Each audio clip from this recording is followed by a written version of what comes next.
नमस्कार दोस्तों। आज खूब सर्दी पड़ रही है।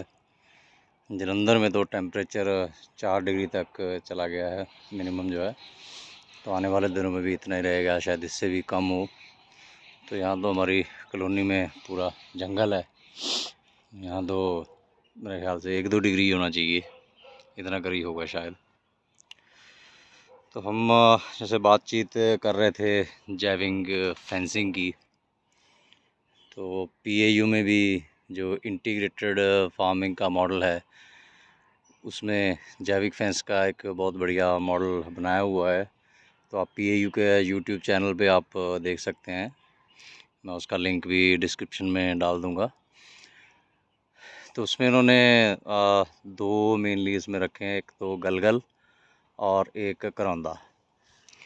तो ये गलगल का एक पौधा है, सिर्फ किसानों को समझाने के लिए ये लगाया था। ये छोटी सी बगीची है।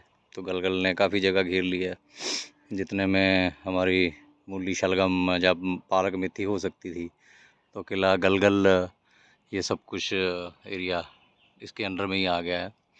लेकिन गलगल पे देखो अभी तक हरी है। ये तोरी लगी हुई, इसकी बेल चढ़ी थी, तोरियां खाई इस पर। और इसकी काट छांट हम करते रहते हैं। और ये गलगल भी मिली है, जितनी मिली है इसका अचार डालेंगे। तो किसान जो है फेंसिंग के लिए बार्ब्ड वायर, जो कंटाली तार होती है, उसका इस्तेमाल करते हैं। या भी एडवांस आ गया है, सोलर फेंस का इस्तेमाल करते हैं। कईयों ने तो बड़ा एडवांस होके जाली लगाई है पूरे खेत के आसपास। तो कितना लाखों का खर्चा, हज़ारों का खर्चा हो जाता है। तो अगर थोड़ा सब्र करे किसान तो ऐसी फेंसिंग लगाए। तो ये पीछे आप कड़ी पत्ता भी देख सकते हैं, बीच में ये लेंटेना का मेरा भी है। हमारे यहाँ तो इसे बसूटी बोल देते हैं, तो लेंटेना इसको बोलते हैं। इसका गत्ता, कागज़ वगैरह भी बनता है। तो अगर ऐसे ही वनस्पति लगाई जाए, तो ये जैसे गलगल है, तो उससे आपको 3-4 साल बाद फल भी मिलने शुरू हो जाएंगे। और इसकी जैसे अभी सही टाइम है कि इसकी काट छांट करने का। तो ये क्योंकि बगीची में ज़्यादा फैल रही थी, इसलिए मुझे काट छांट जो है वो ज़्यादा करनी पड़ती है। तो अगर ज़्यादा काट छांट करेंगे तो फल कम लगता है। तो अपने अपने हिसाब से आपने देखना है। तो एक गलगल का उसमें मॉडल है और एक करौंदा का मॉडल है। तो गलगल ऊंची निकल जाएगी, करौंदा जो है आप नीचे रख सकते हैं। तो मैंने ये इसके दूसरी साइड में करौंदा भी लगा रखा है। थोड़ा मौसम और साफ़ होगा तो वो भी आपको दिखाऊंगा।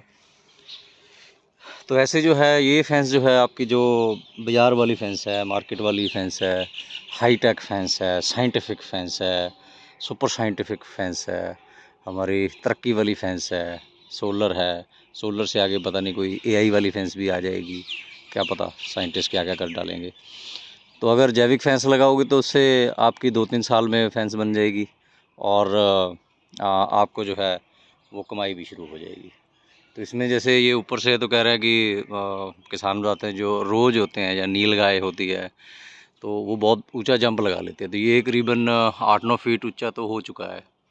तो इससे अगर ये फेंस पे लगाओगे तो ऐसे जो जानवर हैं वो खेत में नहीं आ पाएंगे। तो इसकी ट्रेनिंग प्रूनिंग आपको करनी है कि किस तरीके से, किस तरफ को कितना उसको फैलाना है।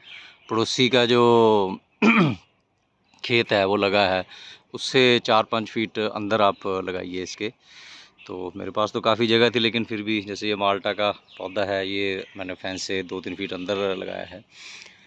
तो इसमें अगर छाया हो जाती है तो छाया में आपको, देखो ये हल्दी है, ये पूरे में हल्दी लगाई हुई थी। अभी इसका सीज़न पूरा हो चुका है। जहाँ जहाँ पे पेड़ पौधे थे तो सब जगह हल्दी लगाई है। तो अभी हल्दी निकालेंगे। हल्दी निकाल के इसका फसल चक्कर जो है वो प्याज के साथ मैच करता है कि हल्दी निकालिए फिर आप प्याज लगा लीजिए। और अगर फिर से आपको हल्दी लगानी है तो प्याज निकालिए, मई में प्याज आपका निकल जाएगा तो आप फिर से हल्दी लगा। बड़ा बढ़िया फसल चक्कर है। तो पंजाब में जो है जितनी हल्दी और प्याज पैदा होता है, तो बड़ी मुश्किल से 20-25% जो हमारी ज़रूरत है, ये हल्दी और प्याज उतना ही पंजाब में पैदा होता है। जुलाई के एंड में पंजाब का, जो उत्तर भारत का यही हाल है, तो उत्तर भारत का प्याज जो है वो ख़त्म हो जाता है। तो उसके बाद जितना प्याज है वो सब महाराष्ट्र या दूसरी स्टेट से आता है। तो हल्दी के बाद प्याज लगेगा, प्याज के बाद फिर से हल्दी लग जाएगी। हल्दी में अगर इंटरक्रॉप करेंगे तो कुछ और फसलें भी आप ले सकते हैं। अरहर जैसी फसलें जो हैं वो हल्दी के साथ उसका मैचिंग टाइम होता है। आप बीच में छोड़ सकते हैं, मूंगफली ले सकते हैं उसमें, तो मक्की ले सकते हैं जो कम समय की फसलें हैं ऐसी। तो वो जो बीच में फसलें होंगी वो आपकी हल्दी का पूरा खर्चा निकाल देंगे, क्योंकि हल्दी लगभग 1 साल की फसल, 10 महीने की फसल है, 8-10 महीने की, तो उसका खर्चा उसमें से निकल आएगा। तो इस तरीके से जो है फसली चक्कर बनाए जा सकते हैं। और आपकी जगह जो ख़राब होती है तो उसमें आपको 3 साल बाद तो फल लगने लगेंगे, सभी पे, करौंदा पे भी लगेगा। ठीक है, जैसे कड़ी पत्ता है, ऐसे पत्ते बेच सकते हैं, फल बेच सकते हैं, इसके प्रोडक्ट बना सकते हैं। गुलाब लगा सकते हैं, गुलाब का हम तो घर में शरबत बना के पीते हैं, तो जितने भी हमारे फूल लगते हैं। तो इस तरीके से ये सारी प्लानिंग की जा सकती है। तो अभी सही टाइम है, आप इसकी प्लानिंग कीजिए, क्योंकि ये नींबू जाति के जो पौधे हैं ये साल में 2 बार इनकी बिजाई करते हैं, 2 बार लगते हैं। तो एक तो अभी मार्च में लगेंगे और एक बरसात में लगेंगे। बेस्ट टाइम तो बरसात ही है, लेकिन किसान के पास तो पानी है, तो इसलिए मार्च में भी लगाए जा सकते हैं। तो ऐसे आप प्लानिंग कर सकते। ये करीबन 15 फीट पे मैंने ये 2 पौधे लगाए थे।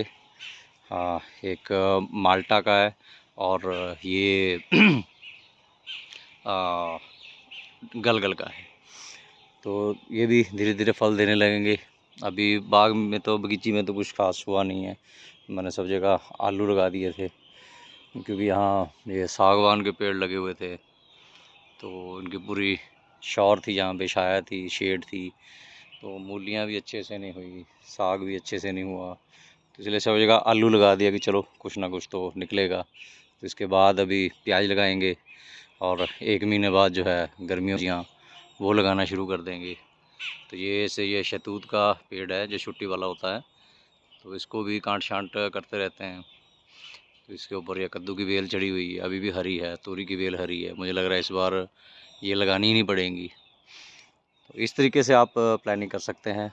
और अगर आपने नींबू जाति के पौधे लगाए हुए हैं, उनकी काट छांट नहीं की, तो अभी सही समय है, काट छांट कीजिए। जो काट छांट से सामान बचा हुआ है तो इस तरह से उसको नीचे फेंसिंग कर लिए, तो आपके जो नीचे से भी इसका काफ़ी समय तक कंट्रोल हो जाएगा। जब ये सूख जाएंगी तो ये लकड़ियाँ आप बालन या ईंधन के तौर पे इस्तेमाल कर सकते हैं। तो बाकी आपको अपनी समझ लगानी है कि कैसे आप कर सकते हैं। तो हमारे तो कई किसान हैं, उन्होंने, जैसे मैंने हल्दी लगाई हुई है, तो उन्होंने तो अदरक की खेती भी पंजाब में शुरू कर दी है। तो उसको ठंडा मौसम चाहिए होता है, तो ऐसे पेड़ लगे हैं तो ये ठंडा मौसम देंगे। तो अदरक भी पंजाब में बड़े अच्छे से हो सकता है, जो आम फसल नहीं है पंजाब की। तो ये फ़ायदे हैं जैविक फैंस के। तो इसकी तैयारी कीजिए। जो करौंदा है, करौंदे का ये सही समय है करौंदा लगाने का। तो पीएयू, पंजाब में तो पीएयू में करौंदे के पौधे उपलब्ध हैं। उसके बाद जो पीएयू का फ्रूट रिसर्च स्टेशन है होशियारपुर डिस्ट्रिक्ट में, वहाँ भी उपलब्ध हैं। 30-40 रुपए का एक पौधा आपको मिलता है। तो स्टार्ट कीजिए। अगर ये साल मिस कर दिया तो आपकी फैंस जो है 1 साल और लेट हो जाएगी। तो समय की कदर ज़रूर कीजिए। अगर आपने फैंस बनाई हुई है जैविक फैंस, तो उसके बारे में ज़रूर बताइएगा। धन्यवाद। ये हमारा नींबू का पौधा है, तो उसकी तो मैं हर साल काट छांट करता हूँ। ये नींबू की लास्ट तुड़ाई है।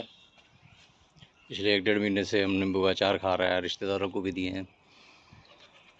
तो आप देख सकते हो इसकी काट छांट बहुत ख़तरनाक तरीके से हर साल करता हूँ। मेरा जो काट छांट करने का आइडिया है या कारण है, तो एक तो बगीची में ब्रांच ना आ जाए, ये देखना होता है। फिर इधर से रास्ता है, इसका ध्यान रखना है कि इस तरफ ना जाए, कि चलते हुए किसी की आँख में कांटा लग जाए, तो ये थोड़ा ध्यान रखना होता है। तो एक मैंने ऐसे ही एक्सपेरिमेंट देखा, मतलब कुदरती हुआ ये, कि ऊपर से मैंने खूब ज़बरदस्त काट छांट की, तो इसके नीचे से बहुत सारी ये ब्रांच जो है वो निकल आई, तो इस पर खूब नींबू भी लगे इस बार। तो अगर जैविक फैंस करनी है तो काट छांट का इसको ट्रेनिंग बोला जाता है बेसिकली। काट छांट तो वो तरीका हो गया कि कैसे उसको काटना है। हाँ, वाटर शूट काटनी है, सूखी हुई टहनियाँ काटनी है नींबू जाति के जो पौधे होते हैं। तो अगर आप ऊपर से उसको कितना आपको फैलाना है वो आप कंट्रोल करोगे। तो ये कुदरती एक क्या है कि नीचे से भी ये ऐसे निकल के आ गया है। तो अगर आपने फेंस में नींबू लगाया है तो ये नींबू जो है तो इसको ऐसे ऊपर से अच्छे से काट छाट करें, जितना फैलाना है उसको फैलाएं। खूब नींबू लगते हैं। तो आप देख सकते हो कि अभी भी लास्ट जो है वो निकालने, अभी भी कुछ कुछ लगे हुए हैं। तो वो नीचे से इसके ब्रांचेज ऐसे निकल आती हैं। तो ये एक्सपेरिमेंट आप कर सकते हो कि नींबू में तो 2 पौधों में गैप हो जाएगा कि आपने मान लो बहुत डेंस इसका आपने 5-6 फीट पे या 10 फीट पे लगाया है, 8 फीट पे लगाया है, तो ऊपर से तो ये फैल जाएगा, लेकिन नीचे से फिर रास्ता बना रहेगा, कुछ और लगाना पड़ेगा उसमें। तो ये एक एक्सपेरिमेंट आप कर सकते हैं कि ऊपर से इसको कैनोपी कंट्रोल कर लो, इसकी ट्रेनिंग करो कितना आपको किस साइड में चाहिए, ज़बरदस्त इसकी प्रूनिंग कर लो तो नींबू फिर भी खूब लगेंगे। हर साल आपको दिखाता हूँ, लिंक मैं शेयर कर दूँगा इसका भी डिस्क्रिप्शन में, जो पिछली बार किए थे। तो ये एक सूडो एक्सपेरिमेंट है। तो ऐसे जो है आप इसकी प्रूनिंग जो है अभी कर सकते हो, अभी बिल्कुल सही टाइम है, बहुत ज़्यादा लेट मत कीजिएगा। तो किस तरफ कितना बढ़ाना है वो आप देख सकते हैं। तो इससे जो है आप फेंसिंग कर सकते हो। जो पौधे लगाने कैसे हैं, तो ऐसे वाले पौधे जो हैं आप तो पूरे खेत के चारों तरफ ऐसे पौधे लगा सकते हैं, क्योंकि इसकी हाइट ज़्यादा नहीं होती है और आप उसकी ट्रेनिंग करके प्रूनिंग करके उसको कंट्रोल भी कर सकते हो, किसी को प्रॉब्लम नहीं आता। तो ऊंचे ऊंचे पेड़ जो हैं वो आपको देखना पड़ेगा कि जैसे ये सागवान के यहाँ लगे हुए थे, तो यहाँ पूरा सर्दियाँ धूप नहीं आई, तो अभी थोड़ा पतझड़ भी आ गया है, प्लस सूरज थोड़ा सा अभी ऊपर उठने लगा है। तो अभी यहाँ पे धूप भी आ गई है, धूप भी आनी शुरू हो गई है। तो यहाँ पे ये थोड़ा इसके नीचे पड़ा हुआ था, मैंने आलू यहाँ भी लगा दिए, बीज पड़ा हुआ था, लेट मिला था। ये अपने आप देसी टमाटर के पौधे हुए थे, ये भी जो सर्दी बर्दाश्त कर गए, इस बार कोहरा नहीं पड़ा। तो अभी सर्दियों की जो सब्जियां हैं वो हम सॉरी गर्मियाँ की जो सब्जियां हैं वो हम लगाना शुरू करेंगे। इस बार कुछ खास पैदावार नहीं हुई, ब्रोकली अभी लगनी शुरू होने वाली है, ठीक है, धनिया है, यहाँ पालक है, ये एक देसी मटर का बीज तैयार करने की कोशिश कर रहे हैं, यहाँ मेथी है, और ये अमृत सिंह के जो बीज से किट से जो काली गाजर है बड़े अच्छे से यहाँ पे हो रही है। तो ज़्यादा गाजर मैं लगाता नहीं, क्योंकि यहाँ पीछे पूरा जंगल है और चूहे जो है नीचे नीचे से आके खा जाते हैं। तो ऊपर ऊपर पत्ते रहते हैं, उसको उखाड़ दो, पता चलता है कि मूषक देवता भोग लगा चुके हैं। तो ये पीएयू की वर्षा बहार के समय, तो इसके थोड़े बरसात की वजह से लेट लगे थे पौधे, लेकिन अभी यहाँ पे अगर ऐसे धूप पड़ती रही तो टमाटर जो हैं वो जल्दी शुरू हो जाएंगे। तो ये अमृत सिंह से सीखा था, उसने बताया था कि जो बरखा बहार का उसने बरसात के बाद लगाए थे पौधे, तो उसने सर्दी बर्दाश्त करके उसके बाद गर्मियों में भी वो फल जो है वो दे रहे थे। किसी न किसी वीडियो में जिक्र किया हुआ है, आप उनके वीडियो चेक कर सकते हो। तो अभी बस 1 महीने का इंतज़ार है, तो उसके बाद सर्दियों की सब्जियां धीरे धीरे ख़त्म हो जाएंगी, और ऐसे यही बेड बने हुए हैं। तो सर्दियों की सब्जियों के बीच में ही जो है गर्मियों की सब्जियों की बिजाई जो शुरू हो जाएगी। तो नींबू जाति के पौधों का आप जो है काट छांट शुरू आज अभी पूरी कर लें। तो यहाँ भी कुछ खाली जगह पड़ी हुई थी, तो ये मेरे पास तो खूब खाद का सोर्स, जैसे कमलजीत हेयर जी ने बताया था कि पेड़ क्या क्या कर सकते हैं, पेड़ के आधारित क्या खेती क्या हो सकती है। तो सर्दियों का अगर सीज़न इसने मार दिया सागवान ने, तो गर्मियों के लिए खूब खाद भी दी है। तो इस साइड में भी यहाँ पे मैंने नींबू लगाए हैं और करौंदे लगाए हैं, इसको ऐसे ही छोड़ा, इस पर कोई काम नहीं करता। ये जस्ट करौंदा जो लगाया था इसमें बेर भी लगाए थे, ज़रूर किसानों को जो जैविक फेंस है उसका समझाने के लिए लगाया था, क्योंकि हमारे किसान तो है वो पूरे बहाने की दुकान है और बहुत ही महान हैं।